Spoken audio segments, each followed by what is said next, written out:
แต่ละวันนั้นอาจจะงงว่าวันนี้เสียงไทยเข้ามาเพราะฉะนั้นมาฟ้าการท่ามกลางอากาศเย็นที่วัดพุทธศรีคีรีที่นี่สาธุชนท่านผู้ฟังติดตามฟังรายการมาโดยตลอด2 อาทิตย์ที่ผ่านมานั้นต้องขออภัยเป็นอย่างยิ่งไม่ได้มีโอกาสมาพบปะกับญาติโยมศรัทธาสาธุชนท่านผู้ฟังติดธุระ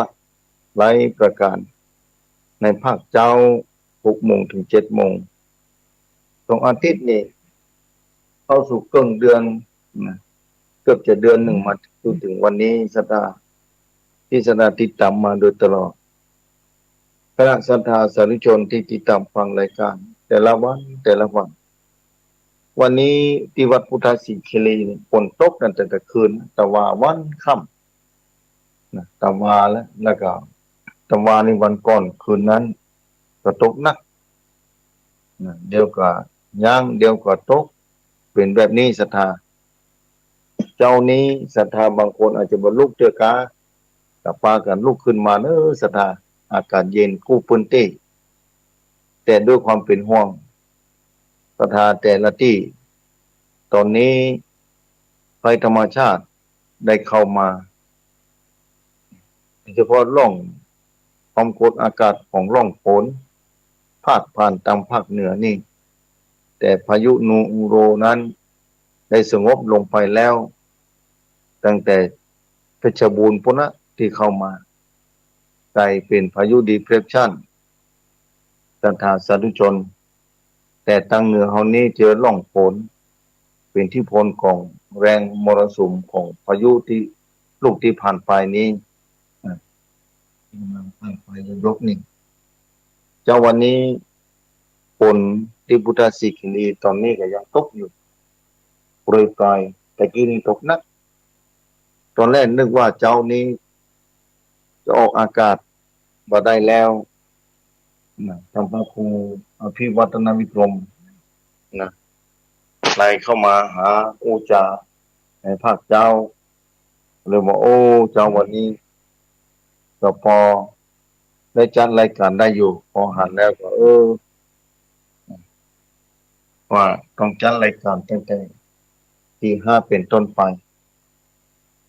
เพราะฉะนั้นศรัทธาพื้นที่ใดก็ตามเจ้านี้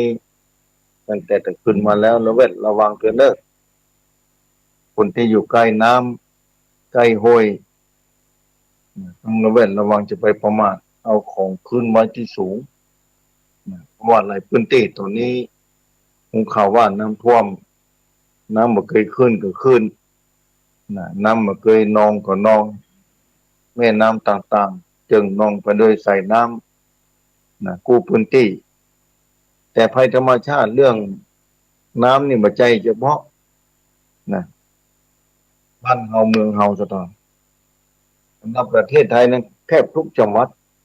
ตอนนี้บ่น่าเชื่อแต่ก็ต้องเชื่อ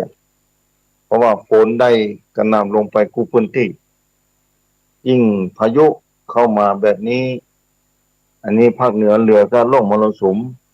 ก็คิดว่าวันพุธวันฮืนนี้น่าจะเบาบางลงไปตั้งความหวังไว้แบบนั้นแต่บอกว่านะจะเป็นไปตามนั้นก่อนแต่ฟังพยากรณ์อากาศแต่ละค่ายแต่ละกลุ่มแต่ละที่นั้นบอกไปในทิศทางที่ต่างกันเล็กน้อยอยู่สดาสาธุชนตั้งผู้ฟังตั้งหลักบุญกุศลนั้นเป็นที่หวังว่าจะอยู่ในพื้นที่ใดก็ต้องไปอยู่ในแผ่นดินไทยก็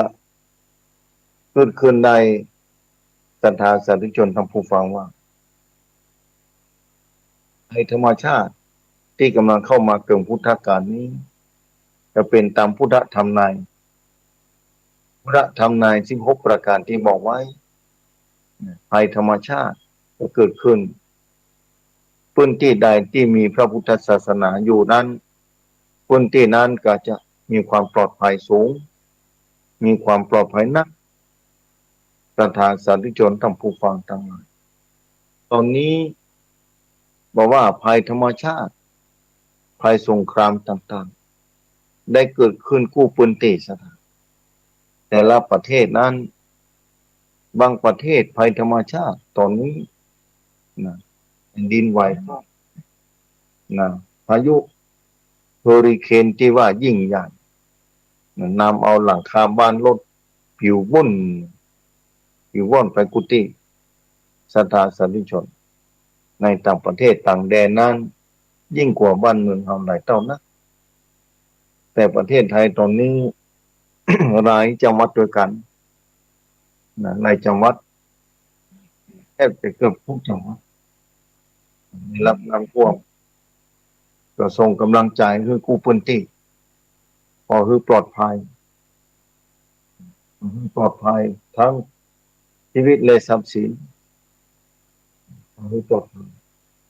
สุดาสาธุชนท่านผู้ฟังใครก็บ่ต้องการความลำบากความทุกข์ยากง่ายจะได้ในกลุ่มพุทธกาลนี้ญาติโยมศรัทธาสาธุชนต่างหลายบ้านเมืองเฮาก็ดีต่างบ้านต่างเมืองก็ดีต่างประเทศเปิ้นโอ้มาพอเข้าแล้วน่าสะพรึงกลัวเหมือนกันเด้อศรัทธาแต่ประเทศไทยก็ขอจะไปเป็นแบบนั้นเพราะว่าตึกถล่มฝั่งน้ำหยดลงมาหลายพื้นที่เพราะฉะนั้นญาติโยมศรัทธาสาธุชนท่านผู้ฟังขอให้มันไหว้พระสวดมนต์นะเจ้าวันนี้บางคนอาจจะไหว้พระเรียบร้อยบางคนอาจจะไม่ได้ไหว้พระเถอะแต่มาก็มักเตรียมไว้ที่เจ้านะว่าจะจองพอดีนึกขึ้นได้ว่าโอ้วันนี้จะได้ออกรายการมาพอไลโอจะได้เข้าตี 5ถึง7 โมงเช้า2 ชั่วโมงยาวไปเลยวันนี้สถานได้อู้จากันเดี๋ยวจะเปิดสายให้สถานโทรเข้ามารายงานผลนะการรับฟังจากพื้นที่ต่างๆเลื่อนรายงานเข้ามาว่าที่ไหนห้องฝนตกหนักที่ไหนห้องบ่มีฝนนะแต่คิดว่าบ่มีฝนน่าจะบ่มีแล้วตอนนี้น่าจะบ่มีจะมีกับฝนแล้วก็ที่ไหนห้องน้ำท่วมนะคือรายงานเข้ามาถ้าเปิดสายไปแล้วฉะนั้นญาติโยมศรัทธาสาธุชนทั้งหลายยึดเอาพระพุทธพระธรรมพระสงฆ์เป็นสรณะที่พึ่งสถานะสรณะเนี่ยที่พึ่งนี่มีความจำเป็นอย่างยิ่งสถานคนเฮาเกิดมานี้ถ้าบ่มีที่พึ่งก็อยู่ลำบากที่พึ่งตั้งใจที่พึ่งตั้งกายสถานที่พึ่งนี่มีความจำเป็นต่อชีวิตที่เราได้เกิดมาที่พึ่งนี้มีความสำคัญอย่างยิ่งถ้าเป็นที่พึ่งตั้งกายนะปัจจัยตั้งสี่เป็นเครื่องหมายของที่พึ่งตั้งกายแต่ที่พึ่งตั้งใจมีความจำเป็นยิ่งยวดขึ้นไปแทนศรัทธาสาธุชนทั้งหลายเพราะฉะนั้นที่พึ่งตั้งใจก็ดีที่พึ่งตั้งกายก็ดีล้วนแต่เกี่ยวเนื่องกันทั้งนั้นญาติโยมศรัทธาสาธุชนทั้งผู้ฟัง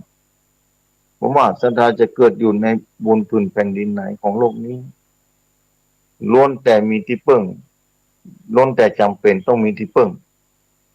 ต้องหาที่พึ่งเพื่อกับตัวเก่าขึ้นได้ถ้าบอกพระที่พึ่งก็ลำบากแล้วศรัทธาที่พึ่งนี้ที่พึ่งตั้งใจอย่างที่บอกไปนะที่พึ่งตั้งใจนั่นก็คือนะปัจจัยสี่โลกมนุษย์ถึงวันนี้มนุษย์ถึงวันนี้ต้องอาศัยปัจจัยสี่สถานนั่นก็คือนะอาหารนะเครื่องนุ่งห่มถ้าเป็นพระสงฆ์ก็เครื่องนุ่งห่มมาก่อนนะจีวรบิณฑบาตนะที่อยู่อาศัยกิรณเภสัชนั่นคือยารักษาโรคนะเครื่องนุ่งห่มเสื้อผ้าอาภรณ์แล้วอาหารการกินที่อยู่อาศัยที่รักที่นอนที่พักที่พิงคือแก่กาย แล้วถ้าโลคพยาธิเกิดขึ้นต้องอาศัยยารักษาโรคสถานเพราะฉะนั้นที่เปิ่งทางกายนี้มี4 ประการด้วยกัน4 ประการแต่บางคนบอกว่าโอ้มี5-6แล้วท่านอาจารย์เนี่ยโรครถยนต์พ่องโทรศัพท์พ่อง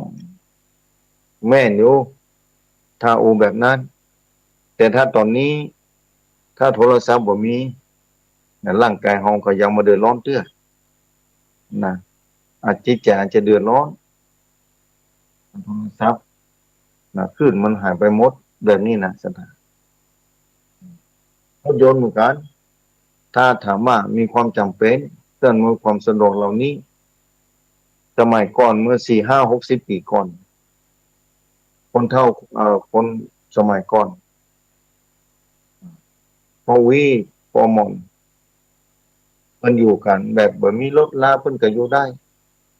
แต่4 อย่างที่บอกไปตะกี้ถ้าบ่มีแล้วจะลำบากนั่นคือเครื่องนุ่งห่มอาหารการกินที่อยู่อาศัยยารักษาโรคต่างๆมีความจำเป็นแท้ๆสำหรับร่างกายคนเฮาเกิดมาแล้วอย่างนี้ถ้าขัดตกบกพร่องไปก็จะได้รับความทุกข์ยากลำบากอันตรายขัดสนเพราะฉะนั้นไผมีบุญวาสนาเคยสั่งสมมาดีแล้วปัจจัยทั้ง4นี้เป็นว่าขัดตกบกพร่องญาติโยมศรัทธาสาธุชนทั้งผู้ฟังเคยสั่งสมมาดีแล้วเกิดมาชาตินี้ก็พรั่งพร้อมไปด้วยปัจจัยทั้ง4ศรัทธาสาธุชนแต่บางคนนี้ถ้าสั่งสมคุณงามความดีมานักสั่งสมคุณงามความดีมาหลายสร้างบุญบารมีมาหลายภพหลายชาติเกิดมาชาตินี้ก็สะดวกสบายได้รับความพรั่งพร้อมไปด้วยปัจจัยทั้งสี่บาตตะคัดขัดสนแต่ในขณะเดียวกัน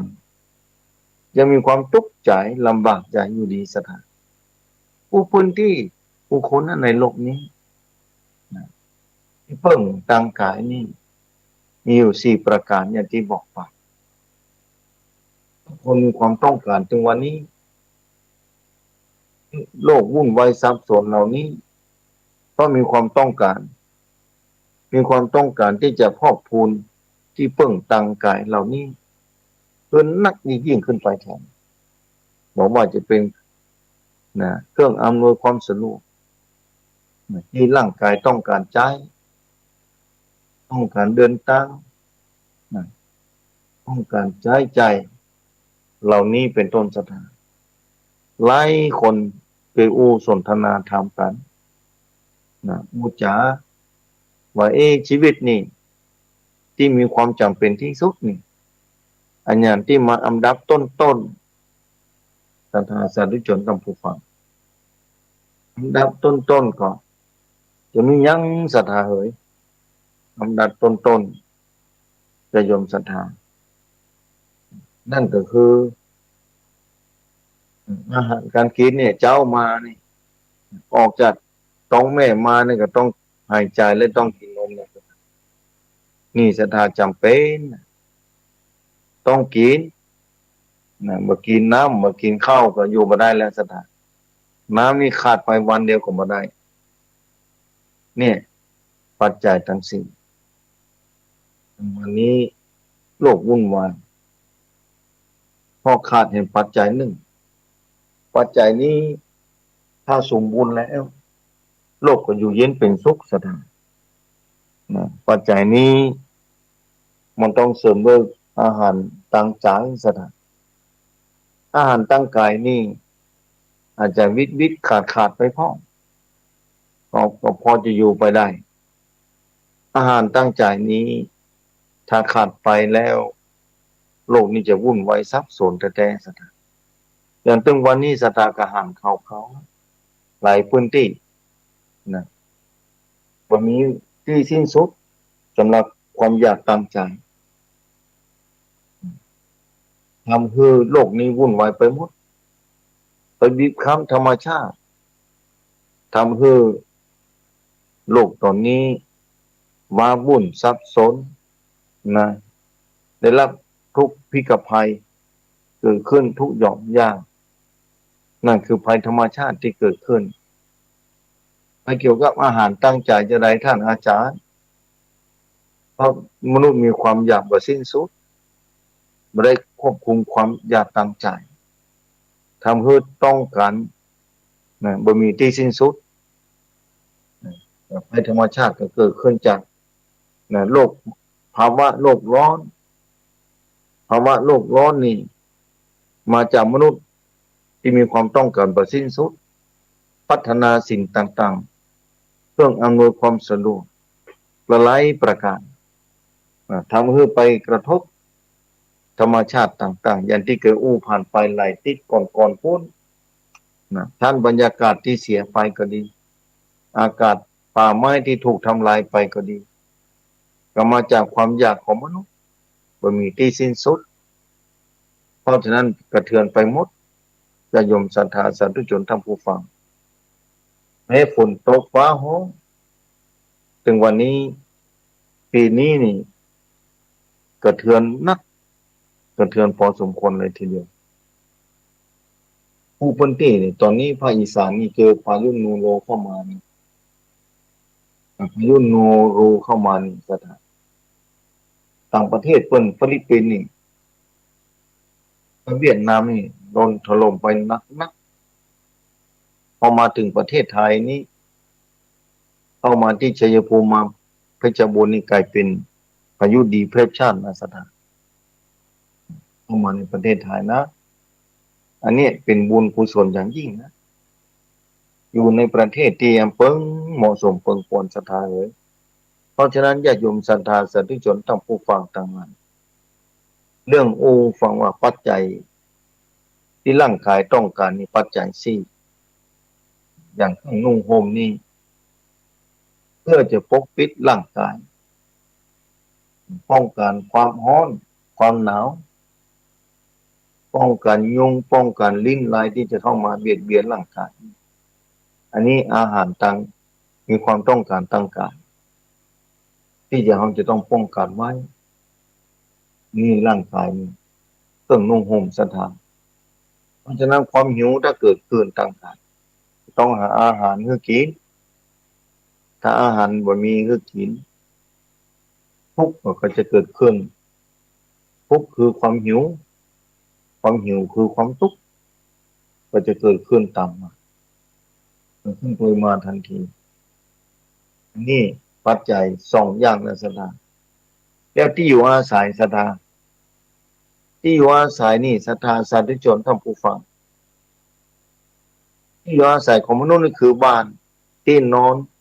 ที่รับที่นอนที่อยู่ที่พักที่พิงเพื่อร่างกายได้พักผ่อนเพื่อร่างกายได้อยู่อาศัยณถึงวันนี้โลกเจริญรุ่งเรืองแปลงที่อยู่อาศัยคือแก่ร่างกายนี่โอ้โมโหลานละโหฐานบอกว่าพื้นที่ได้ในประเทศเจริญรุ่งเรืองด้วยวัตถุธาตุตึกราบ้านช่องเกิดขึ้นสรองเลยแม้ในเมืองเชียงใหม่บอกว่าเชียงไฮ้บอกว่าตัวเมืองแต่ละตัวเมืองละปูนเชียงใหม่ลำปางพะเยาแพร่น่านแต่ตัวเมืองแต่ละที่มีแต่ตึกราบ้านช่องเกิดขึ้นคู่พื้นที่อันนี้ขึ้นชื่อว่าที่อยู่ต่างกายต้องพักต้องพิงต้องลบแดดลบฝนญาติโยมศรัทธาสาธุชนท่านผู้ฟังที่อยู่ต่างกายนี่พัฒนาอย่างบ่ยุ่งยั้งหมดอ่ะนะเกิดขึ้นบอกว่าต่างประเทศนี่ตึกมีเป็น100 จาน200 จานสถานอันนี้ต่างประเทศนะหลายประเทศที่แข่งกันสร้างตึกขึ้นไป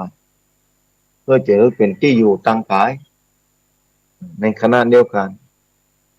นะถ้าบอกควบคุมจิตใจไว้กับการพัฒนาวัตถุธาตุก็บ่สิ้นสุดบัตึกสถานพัฒนาต่างโลกการพัฒนาต่างวัตถุนี่บัตึกจะเกิดขึ้นอยู่ตลอดเวลาจะบ่สิ้นสุดอันนี้คือการพัฒนาในปัจจัยสี่ที่อยู่ตั้งกายนี่ บ้านที่พักที่อาศัยที่พักที่พิงพัฒนาบ่ถึงเป็นความต้องการบ่สิ้นสุดศรัทธาสาธุชนทั้งผู้ฟังญาติโยมศรัทธาสาธุชนทุกคนที่ติดตามฟังอยู่และที่อยู่ที่มีความต้องการอาหารทางกายหรือมีความต้องการทางกายอย่างหนึ่งนั่นคือยารักษาโรคทุกวันนี้โรงพยาบาลต่างๆแต่ละพื้นที่แต่ละแห่งต้องรับผู้ป่วยเข้ามาโรงพยาบาลนี้มาเว้นแต่ละวันนี่นักจำนวนมหาศาลแม้ในประเทศไทยแต่ละจังหวัดต้องวันเลยสถานเดียวกับโรคภัยไข้เจ็บอย่างที่2 ปีที่ผ่านมามาจนถึงปัจจุบันนี้คนจะไปหาการต้องใส่หน้ากากต้องหาการเป็นบางพื้นที่นะก็เพราะโรคภัยไข้เจ็บเพราะฉะนั้นจะต้องหายุคหายารักษาโรคมีความจำเป็นสถานถึงวันนี้ภัยถ้าบ่สบายก็ต้องหายุคหายาสมัยก่อนเมื่อเทคโนโลยีบ่เจริญบ้านเมืองบ่เจริญเท่าปัจจุบันนี้เตื้อต้องหายาสมุนไพรพื้นบ้านมาจากพืชมาจากต้นไม้นำมารักษาโรคที่เกิดขึ้นภายในร่างกายแม้มาจุจอดรอดถึงปัจจุบันนี้ไม่ไหวที่จะต้องพึ่งมาพึ่งธรรมชาติอยู่ได้อยู่ดีศรัทธาสาธุชนทั้งผู้ฟังอย่างโรคโควิดที่เกิดขึ้นที่ผ่านมาพระทลายโจรนี่ดังสนั่นปั่นปื้นนะแม้กระทั่งกับ25 บาทนี่กล่อง25 บาทนี่ขึ้นไปเป็น100 บาทขึ้นไปเป็น100 บาทประเด็นลดลงมาแล้วก็ต่างคนต่างผลิตยิ่งหน้าฝนนี่ก็งามดีอะมียารักษาโรคเพื่อจะบรรเทาทุกข์ต่างกายถ้าทุกขเวทนาโรคภัยไข้เจ็บเกิดขึ้นต้องอาศัยปัจจัยสี่นี่มีความจำเป็นแต่สำหรับจิตใจแล้วศรัทธาสาธุชนทั้งผู้ฟังถ้าบ่ได้เอาอาหารตั้งใจนี่จะมีความหิวอยู่ตลอดเวลาแม้บางครั้งร่างกายเฮาอิ่มแล้วกินข้าวตอนเช้าพอตอนเช้ามาหุงหาอาหารกินข้าวกินน้ำเป็นที่เรียบร้อยเอาละร่างกายนี่อิ่มแล้วบางคนจะออกไปทำมาหากินทำการทำงานในหน้าที่ของตัวเก่าที่ได้เกิดมาต่างคนต่างมีหน้าที่ที่จะต้องไปทำต่างคนต่างมีหน้าที่ที่จะต้องไปแบ่งไปสร้างอันนี้หน้าที่ต้องไปทำเมื่อกินข้าวกินน้ำเรียบร้อยแล้วแต่จิตใจนั้นบ่ใจอ่านจะมีความต้องการโดยสิ้นสุดมีความต้องการนี่เกิดขึ้นที่ไหนถ้าถามว่าเป็นจะได้จิตใจถึงมีความต้องการโดยสิ้นสุดเพราะว่ามาฮู้จักวิธีกันนะควบคุมนะป้องกันนะควบคุมป้องกันอย่างไรจิตใจของคนเฮานั้นมีความต้องการที่ไหนมันเกิดขึ้นที่ไหนเป็นจะได้หิวอยู่ตลอดเวลานะใจนี่จะหิวตลอดเวลาสดามีความต้องการบ่สิ้นสุดมีเงินหมื่นจะได้เงินแสนมีเงินแสนอยากได้เงินล้านมีเงินล้านอยากได้หลายๆล้านนะอยากได้หลายๆล้านนะอยากได้จาก100 ล้านพันล้านหมื่นล้านในที่สุดทุกชีวิตจะต้องตายจากทรัพย์สมบัติไปมีความต้องการแผ่นดินแถมบ่มีที่สิ้นสุดต้องการประเทศนั้นประเทศนี้พอถึงวันนี้จะหาได้ชัดนะสงครามเกิดขึ้นคู่พื้นที่แล้ววุ่นวายซับซ้อนหลายที่เกิดขึ้นกระทบกระเทือนความเป็นอยู่ไปทั่วคู่พื้นที่ประเทศใกล้บ้านประเทศไทยนี่แหละพม่าศรัทธาสาธุชนทั้งผู้ฟัง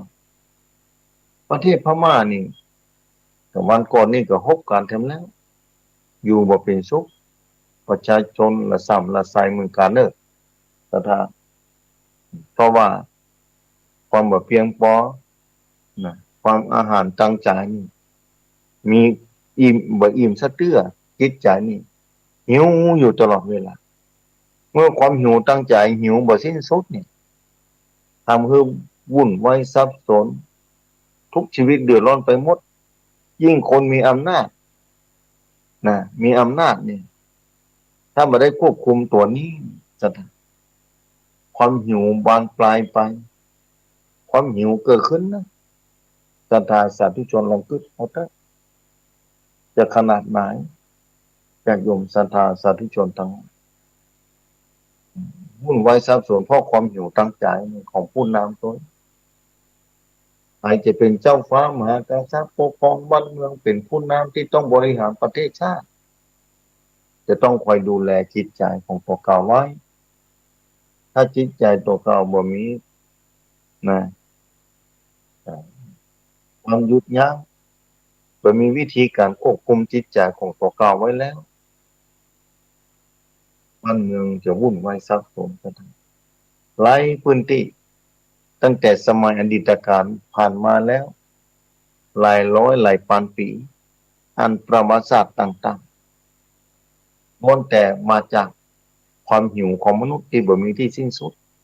นั่นคือความหิวตั้งใจแล้วความหิวตั้งใจถ้าถามไปว่าเกิดขึ้นที่ไหนเกิดขึ้นจากต่างใดมันเกิดขึ้นจากนะที่ประตูเปิดขึ้นมาประตูเปิดขึ้นมาก็คือตาหูจมูกลิ้นกายตาเนี่ยสถานะเปิดมาแล้วความอยากก็จะเข้าเกิดขึ้นทันทีสถานประตูเกิดขึ้นปุ๊บความอยากนะความอยากก็เกิดขึ้นความต้องการเกิดขึ้นเพราะตาเปิดเพราะฉะนั้นตามพระพุทธศาสนานี้นะตามพระพุทธศาสนานี่มีพิเศษกว่าศาสนาอื่นแบบนี้สถานมีวิธีการสถานทางพระพุทธศาสนาประตูตั้งตาเปิดปุ๊บความต้องการก็เกิดขึ้นหรือว่าความไม่ต้องการเกิดขึ้นนะความไม่ต้องการเกิดขึ้นก็เกิดทุกขเวทนาความต้องการเกิดขึ้นถ้าไม่ได้มาทุกขเวทนาก็เกิดอยู่ดีแต่ถ้าได้มาแล้วทุกขเวทนาเกิดชั่วครั้งชั่วคราวบ่เป็นอมตะตลอดกาลญาติโยมศรัทธาสาธุชนทั้งปวงเพราะฉะนั้นพระพุทธศาสนานี้เกิดขึ้นในโลกนี้เป็นบุญของผู้ที่ได้พบได้ปะมีวิธีการที่จะดูแลควบคุมดูแลควบคุมจิตใจที่หิวบ่มีที่สิ้นสุดนั่นคือจะต้องเจริญพระกรรมฐานต้องเจริญปฏิบัติธรรมต้องควบคุมอายตนะอายตนะมีสองชุดโดยการชุดตะภายนอกและชุดภายในศรัทธาสาธุชนทั้งผู้ฟังภายนอกภายในตากระทบรูปศรัทธาเมื่อตาเปิดขึ้นมาปุ๊บมีความต้องการนะอยากได้ที่ตาเข้าไปหูไปหานจิตมันสั่งการนะพอจิตเข้าไปอยู่ในระหว่างประตูที่เปิดนะตากระทบกับรูปเนี่ยตาเปิดปุ๊บเนี่ยเจ้าขึ้นมานี่ถ้าตื่นขึ้นมาต้องลืมตานะสถานนี่แหละวันข้ามนี่ตาไปหูไปพอไปหันอย่างพ้องอย่างตะวาเป็นต้นนะวันนี้กำลังจะมาแจ้งเธอตอนนี้ตี 5เกิงอยู่นะตอนนี้แต่ถ้าตะวาที่ผ่านมาที่ศรัทธาผ่านชีวิตมาวันหนึ่งศรัทธามีบุญมาจูจนรอดถึงตอนนี้เอาง่ายๆตะวาเนี่ยศรัทธาได้หันอย่างพ้องเมื่อศรัทธาหันแล้วศรัทธาค่าได้อย่างพ้องจะเป็นเครื่องพิสูจน์บอกได้เลยว่าเนี่ยความหมายหรือว่ามีความต้องการอย่างพ้องศรัทธาสาธุชนทั้งผู้ฟังเพราะฉะนั้นญาติโยมศรัทธาสาธุชนทั้งผู้ฟังที่ฟังธรรมะอยู่ภาคเจ้าศรัทธาลองวิเคราะห์ลองพิจารณาพอว่า ตวาที่ผ่านมานี้มันเป็นอดีตไปแล้วแต่หลวงพ่อตวานี้เราต้องการอย่างพ่อเมื่อตาไปหันตาไปหูนะตาไปได้หันลูกตาจะหันได้ชัดเจนถ้าตาเปิดแล้วนี่จิตมันจะปรุงแต่งไปตามตานั่นนะสถานตาไปหันลูกพบนี่มีความต้องสมมติง่ายๆมีความต้องการอย่างใดพ่อตาไปหันพบต้องการสิ่งนั้นสิ่งนี้ทุกอย่างที่ตาหาที่ตาหูตาเข้าไปหาจิตนี่จะเป็นผู้บัญชาการของร่างกายนางตานี่เปิดนางตานี่เปิดไปหันสิ่งที่เข้ามากระทบต่างๆใจนี่มีความต้องการพ่อบ่มีความต้องการพ่อเปิ้งใจพ่องบ่เปิ้งใจพ่องสถานหรือว่าเฉยๆจะยุ่มศรัทธาสาธุชนทั้งผู้ฟังเพราะฉะนั้นนี่แหละถ้าศรัทธาหูศรัทธาเข้าใจ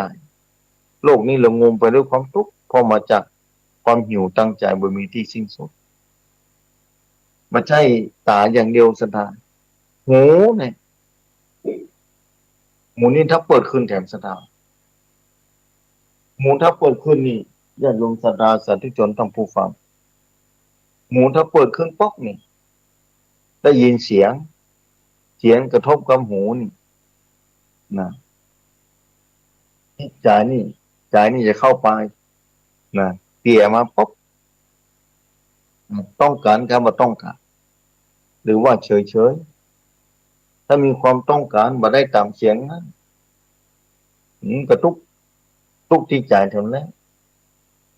เพราะฉะนั้นอันนี้แค่สองประตูสตาตากับหูและจมูกดังอย่างนี้มันต้องการดมกลิ่นที่หอมๆสตาความเหม็นและไผบ่ต้องการความเหม็นไผบ่ต้องการความเหม็นไผบ่ต้องการเฉพาะความหอมอันนี้คิดมันปรุงไปตามนั้นสถานสาธุชนทั้งผู้ฟังที่ฟังลองพิจารณาพอนึกพระศาสนาเกิดขึ้นมาเพื่อป้องกันนะให้จิตใจนี่อยู่กับความเป็นปกติยินดียินร้ายในสิ่งที่เกิดขึ้นต่างๆต่างหูต่างกลิ่นแล้วก็ลิ้นนี่มันไม่ใช่ธรรมดาสถาประตูนี้นะเสียงเงินเสียงคำเหมือนกันตาก็เสียงเงินเสียงคำนะหูก็เสียงเงินเสียงคำหูดังก็เสียงเงินเสียงคำประตูที่นี้ประตูที่สี่นี่ประตูที่ลิ้นที่ปากประตูนี้เนี่ยลิ้นนี่มีความต้องการแบบนั้นแบบนี้ศรัทธาสาธุชนทั้งหลายเสียงสตังค์บ่ใช่น้อยเหมือนกันปาหือตุ๊กถ้าควบคุมบ่เป็นประตูที่สี่ประตูที่ห้าคือประตูทางกายมีความกระทบกับความร้อนความเย็นร้อนอ่อนกับแข็งมีการสัมผัสสถานมีการสัมผัสและมีความต้องการนี่ประตูที่ห้าประตูที่หกคือธรรมารมณ์มันจะเกิดขึ้นภายในจิตใจสถานร่างกายต่างๆอย่างต่างๆประตูที่ห้าประตูที่บอกไปนี้ไม่ได้ทำงานแต่ภายในใจเนี่ยมันจะปรุงแต่งไปตามสภาวะที่จริงมันปรุงไปเนี่ยเมื่อธรรมารมณ์ภายในใจนี่กระทบกับใจอารมณ์เกิดขึ้นอารมณ์ปรุงแต่งเกิดขึ้นนี่สดาหกประตูนี้โลกซับซ้อนวุ่นวายถึงวันนี้เพราะมันมีเครื่องมือนะเครื่องมือในการป้องกันเครื่องมือในการยุดยั้งบ่ให้จิตใจในไปรั่วไหลไปตามประตูต่างๆซึ่งวันนี้เป็นแบบนั้นแต่ญาติโยมศรัทธาสาธุชนทั้งผู้ฟังคนที่ไปปฏิบัติธรรมในสถานที่ต่างๆถ้าเคยปฏิบัติธรรมจะเข้าใจเป็นอย่างนี้อันนี้คือการปฏิบัติธรรมนี่คือการเดินทางเส้นทางที่จะยุดยั้งป้องกันยุดยั้งและป้องกัน จิตใจของตัวเก่าเบื่อล่วไหลไปที่ประตูต่างๆถ้าตาเปิดถ้าทำบ่ล่วไหลนี่สถานมันก็สามารถที่จะอยู่ได้สบายจิตใจจะบ่ทุกข์ใจแต่ถ้าบ่มีวิธีควบคุมนี่จะทุกข์ความทุกข์ใจก็จะเกิดขึ้นทันทีพอล่วไหลไปแล้วถ้ามันรั่วมันหัวสถานตาหัวนี่ใจมันหัวไปทางตาความทุกข์ก็จะเกิดขึ้นในดวงสัมภาสาธุชนเพราะฉะนั้นภาคเจ้านี้โอ้โหญาติโยมสันทับฟังถ้าความหิวตั้งใจนี่มีความสำคัญอย่างยิ่งโลกมนุษย์ถึงวันนี้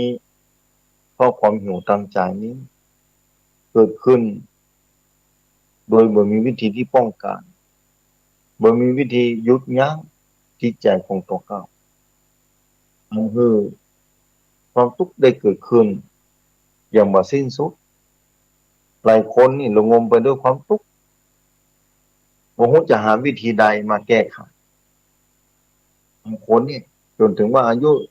50-60ไปแล้วความหิวตั้งใจก็บ่สิ้นสุดญาติโยมศรัทธาสาธุชนท่านผู้ฟังเพราะฉะนั้นศรัทธาสาธุชนที่ติดตามฟังปฏิบัติธรรมฟังธรรมะปฏิบัติธรรมก็นับว่าเป็นผู้ที่โชคดีมหาศาลที่ปกปักกับพระพุทธศาสนาเมื่อมาปักพระพุทธศาสนาศาสนาพุทธก็สอนวิธีการเพื่อป้องกันประตูถึง6ประตูนี้คือไปหูนะไปดูปิดเป็นบางเตื้อประตูแต่ละประตูนี้จะเกิดทีละประตูไม่ใช่เกิดทีละพร้อมกัน6ประตูสถานประตูตั้งตาประตูตั้งหูประตูตั้งหูดังขานักวิญญาณตนบอกประตูนี้นะแล้วประตูตั้งลิ้นนะประตูตั้งลิ้นนี่ศรัทธาสาธุชนท่านผู้ฟังประตูนี้ก็เกิดทีละมาพร้อมกันเหมือนกันแล้วประตูตั้งกายแล้วตั้งใจศาสนาอื่นนี่บ่มีศรัทธาพระพุทธศาสนาเจ้าอันที่พระสัมมาสัมพุทธเจ้าได้ค้นพบค้นปะวิธีการนี้เป็นวิธีการที่แยบยลที่ละเอียดอ่อนที่พิเศษที่สุดสำหรับผู้ที่จะบ่ต้องการมาเกิดแล้วในโลกนี้เกิดแล้วมันทุกข์มันลำบากแค่ท่านอาจารย์ว่านั้นเกิดนี่ลำบากทุกสภาพอย่างภัยหันก่อนตอนนี้ภัยน้ำท่วมพ่องพอมาเกิดมาปกมาปะภัยธรรมชาติยิ่งปกปะโรคภัยไข้เจ็บแถมความทุกข์เนี่ยเกิดขึ้นปั่นใดขนาดไหนศรัทธาลองคิดเอาเถอะมันเกิดขึ้นทวีคูณตลอดเวลายิ่งโลกแปรปรวนเปลี่ยนแปลงไปแบบนี้ศรัทธาสาธุชนต้องผู้ฟังมันคิดพอเถอะมันเปลี่ยนแปลงของโลกสังคมถึงวันนี้มันทุกข์คือมนุษย์ขนาดไหนแต่ถ้าถามว่าความเปลี่ยนแปลงเกิดขึ้นอย่างนั้นก็เกิดขึ้นจากความหิวทางจิตใจของมนุษย์ทุกคนนี่บ่มีที่สิ้นสุดอันนี้มันก็เป็นธรรมชาติอย่างหนึ่งสันทาธรรมชาติเป็นธรรมชาติที่เกิดขึ้นบอกว่าตั้งใจบอกว่าตั้งใจก็ว่าเที่ยงเหมือนกันสันทาเนี่ยมันวนเวียนอยู่แบบนี้บ่มีที่สิ้นสุดพระสัมมาสัมพุทธเจ้าสร้างบารมีมายาวนานขนาดนั้นก็จะเพื่อค้นพบวิธีการที่จะหยุดยั้งความหิวตั้งใจแล้วลบล้างความหิวตั้งกายคือมีที่สิ้นสุดญาติโยมศรัทธาสาธุชนทั้งผู้ฟังเพราะฉะนั้นญาติโยมศรัทธาเกิดขึ้นมาพบปะพระพุทธศาสนาถ้าศรัทธาบอกว่ามีความทุกข์มีความลำบากมีความยากแค้น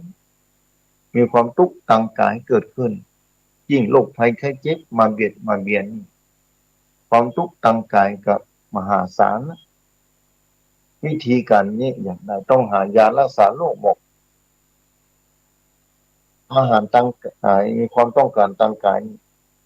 มีความต้องการคือถ้าโรคภัยไข้เจ็บเกิดขึ้นยารักษาโรคมีความจำเป็นแต่ยารักษาทางใจนี่ยิ่งจำเป็นขึ้นไปแทนครับเพราะฉะนั้นพระพุทธศาสนาที่ปรากฏขึ้นมาในโลกนี้ด้วยพระสัมมาสัมพุทธเจ้าคนพบเหนี่ยวต่างนี้วางเส้นต่างไว้ให้มวลมนุษย์โลกนี้ได้พบได้ปะได้เดินตาม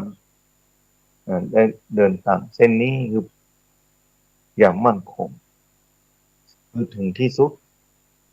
ของจุดหมายปลายทางของชีวิตให้รวมศรัทธาสาธุชนทำผู้ฟังที่ฟังรายการมาโดยตลอดบางคนอาจจะมีการปฏิบัติธรรมที่สูงขึ้นไปตามลำดับบางคนก็มีการฮื้อตามอยู่สิ่งนี้รักษาได้พ่องไม่ได้พ่องอาจจะมีพังมีเผลอแต่การภาวนานี้อาจจะมีบ่ถึง10%ครับคิดว่าแบบนั้น100 คนนี่ถ้าได้10%ก็ดีแล้วในโลกนี้สถานคนมีเท่าไหร่หมู่บ้านหนึ่งมีเท่าไหร่หมู่บ้านหนึ่งถ้ามีสัก10 คนก็ยังอยู่กินนุ่มเขาหุงเขาก็นี่บ่นุ่มเขาหุงเขาก็นี่บ่แต่เขาปฏิบัติธรรมนะค้นคว้าหลักธรรมมาประพฤติปฏิบัติจะเป็นร่องจะเป็นแนวทางคือแก่คนที่ยังแบบมู้และบ่เข้าใจคือรวมศรัทธาสาธุชนต้องผู้ฟังเพราะฉะนั้นสิ่งต่างๆที่เกิดขึ้นในโลกนี้ที่เปลี่ยนแปลงอยู่ตลอดเวลาเป็นธรรมชาตินะที่พระพุทธเจ้าได้ค้นพบนั่นก็คือความเปลี่ยนแปลงบ่มีที่สิ้นสุดญาติโยมศรัทธาสาธุชนทั้งหลายอย่างน้ำท่วมตอนนี้โอ้กู้พื้นที่ศรัทธาน้ำท่วมเนี่ยกู้พื้นที่วันนั้นมีโยมถามโอ้ท่านอาจารย์ปีนี้เป็นอีลำเหลือถ้าเป็นใดศรัทธาโอ้น้ำท่วมนะต่างจังหวัดเพื่อนนะกรุงเทพน้ำท่วมเต็มแล้วบ้านเขาจะท่วมมาบอกโอ้เลิศศรัทธาจะท่วมหมดท่วมเลยแต่ปีแล้วก็บอกหันก็บอกว่าท่วมมันอย่างเท่าใดนะบอกว่าบอกแต่มาปีนี้ลงเขาหน้าขนาดนี้น้ำแต่ละที่แม่น้ำแต่ละสายนะแม่น้ำแต่ละสายนี่ศรัทธาสาธุชนทั้งนั้นแม่น้ำแต่ละสายนี่ตอนนี้เต็มล้นไปหมดแล้วเชียงใหม่นี่แม่น้ำปิงเป็นต้นนะแม่น้ำปิงนี่ละปูนแม่กวางนี่มาจากพุ่นน่ะโดยสเก็ตปุ่นลงมาแม่ทาแถมนี่ลงข่าวน้ำท่วมเหมือนกันเนอะคณะศรัทธาอยู่แต่ละที่นะคณะศรัทธาเมตตานะบ้านห้องอำเภอบ้านห้องนี่แม่น้ำลี้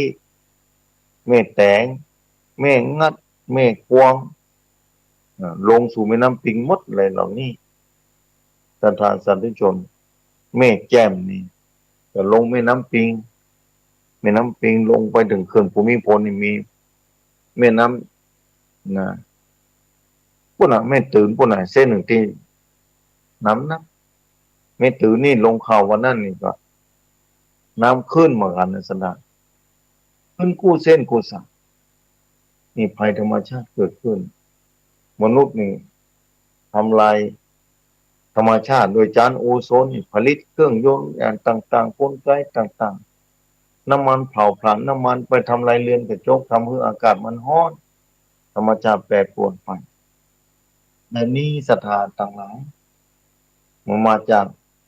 ความบสมดุลของธรรมชาตินั่นคือมาจากจิตมนุษย์นี่เพราะฉะนั้นบ่มีอย่างจะเต้าพุทธศาสนาที่พระพุทธองค์ได้ตรัสรู้วิธีการควบคุมจิตใจเมื่อควบคุมจิตใจได้แล้วแรงกระทบของธรรมชาติก็จะเบาบางลงมาเพราะฉะนั้นทุกคนจะต้องหันมาศึกษาและค้นคว้าวิธีการที่จะควบคุมจิตใจของพระเจ้าด้วยการประพฤติปฏิบัติธรรมนั่นคือในการพื้นฐานทั้งศาสตร์ศีลภาวนาเป็นการควบคุม รรมชาติที่แปรปรวนไปได้ระยะยาวญาติโยมศรัทธาสาธุชนท่านผู้ฟังหลายพื้นที่ติดตามฟังตอนนี้เพราะว่าจะอยู่ที่ไหนสักครั้งหนึ่งจะเปิดสายเป็นช่วงแรกจะส่องช่วงตัวการเนื่องสถานะเจ้าวันนี้ใครที่ตื่นมาแล้วก็มาฟังเลิกนะแล้วก็โทรเข้ามานะตั้ง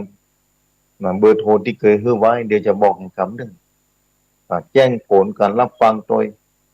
แจ้งนะผลของฝนฟ้านะน้ำท่าที่ไหนพ่องตกเนี่ยสถานจะได้หูว่าที่ไหนพ่องฝนตกฟ้าห้องนี่เป็นร่องมรสุมที่พาดผ่านญาติโยมศรัทธาสาธุชนท่านผู้ฟังเมื่อมรสุมพาดผ่านนี่ศรัทธาสาธุชนทั้งหลายเอาขึ้นเอาเถอะนะฝนตกลงมาโดยตลอดมันเจอพายุมาใจนี้แต่ฝนก็ตกใกล้จะถึง6 โมงแล้วศรัทธาเหลือ10 นาทีแรกนี้ที่เหลืออยู่นี่จะคือศรัทธาโทรเข้ามาแจ้งผลสำหรับฟังสักครั้งหนึ่งจะมาได้เช็คเจอว่าเสียงเป็นจะได้ท่องที่ไหนฟังอยู่กะในภาคเจ้าบางคนอาจจะมาตื่นก็กะบางคนตื่นมาฟังแต่เจ้าแล้ววันอาทิตย์นี้มาใจเสียงท่านพระครูวรนาถสักครั้งนั่งมาแล้วนี่นั่งมาแล้วนะที่ไหนได้จะฟังพอคนเริ่มว่าจะโลดจะเล่นโป้ง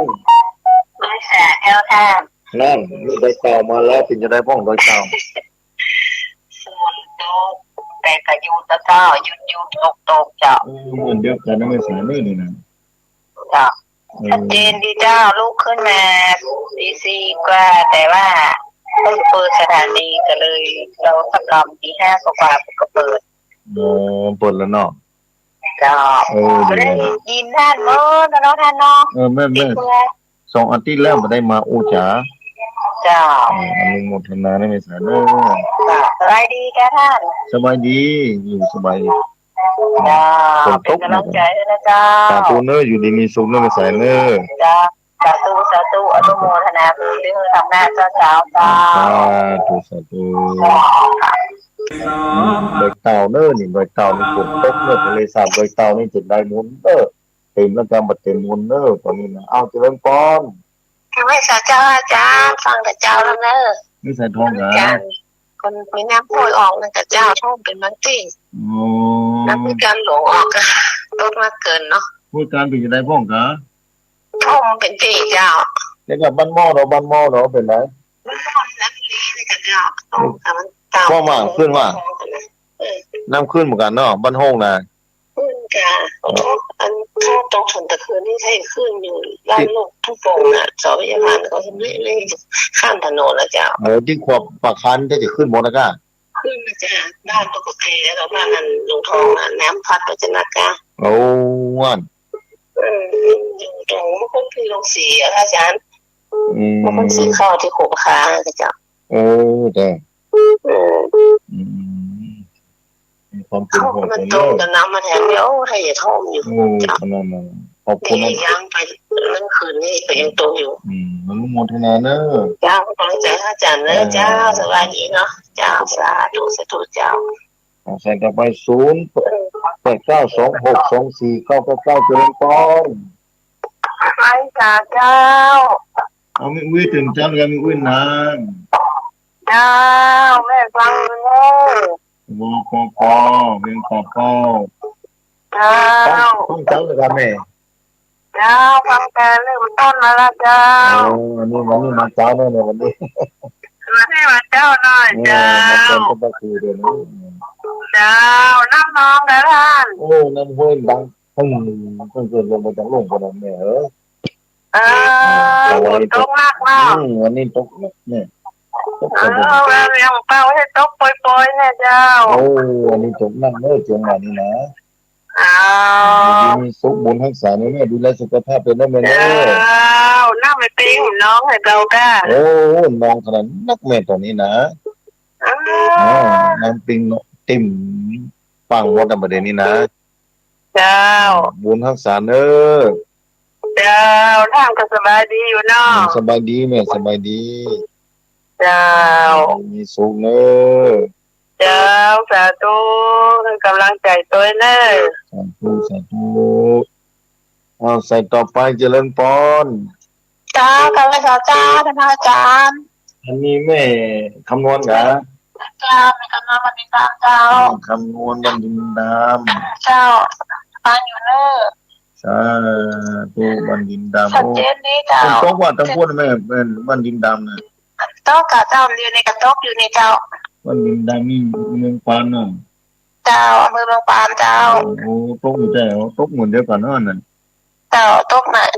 โต๊ะพระเจ้ามาแล้วเจ้า หมออยู่ดีมีสุขเนอะ เจ้ากับภาษาเจ้า ใส่เน้นเนี่ยลูกเจ้าเหมือนกันเนาะสบายของเนาะเจริญพร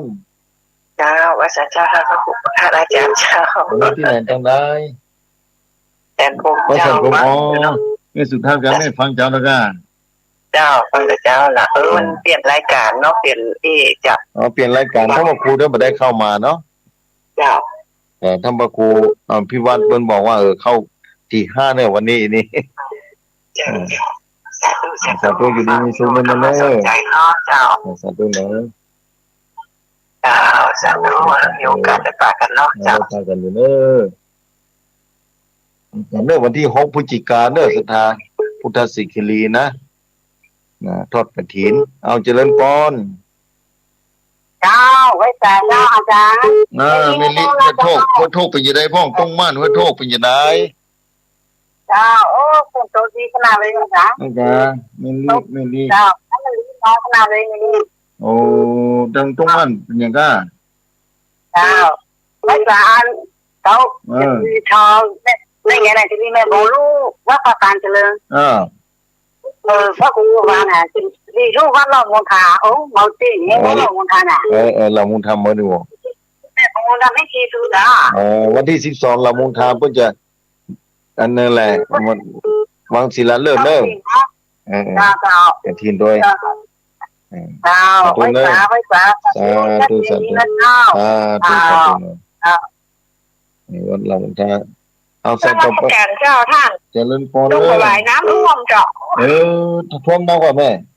ท่วมก้าวเจ้าบ้านน้องก็ท่วมห้องแล้วก่อนที่บ้านถ่ายลูกก็ท่วมถนนตังเตียวก็ตังบ้านแม่เจ้าเนี่ยบ้านกระจกออกมาบังไม่เว้ยไปเรียนเลยเจ้า วันนี้อย่าลงไปออกรายการยิ้วมาได้ละกันยันนะ ถ้าไม่มาทางบ้านแม่ไปเนอะจำพูดไปมาได้เจ้า อัน เจ้าโอ้ดูแลสุขภาพ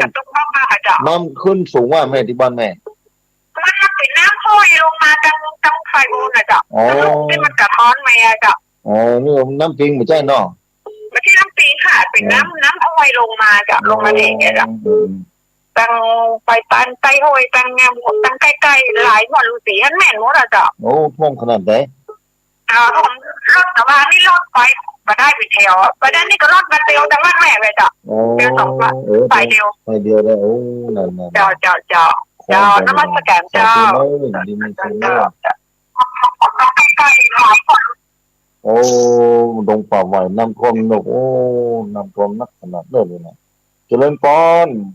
เจ้าข้าพเจ้าเจ้าทางจานอันนี้มีแม่ปณีฝังเป็นเจ้ามือฝังนี่ชัดเจนอยู่นะแม่เนาะเจ้าชัดเจนอยู่เจ้าที่อันวัดพระบาทอุดมนะเจ้าตุสาธุแม่ปณีฝังเจ้ากำลังใจท่านนะเจ้าสาธุสาธุเจ้าสาธุ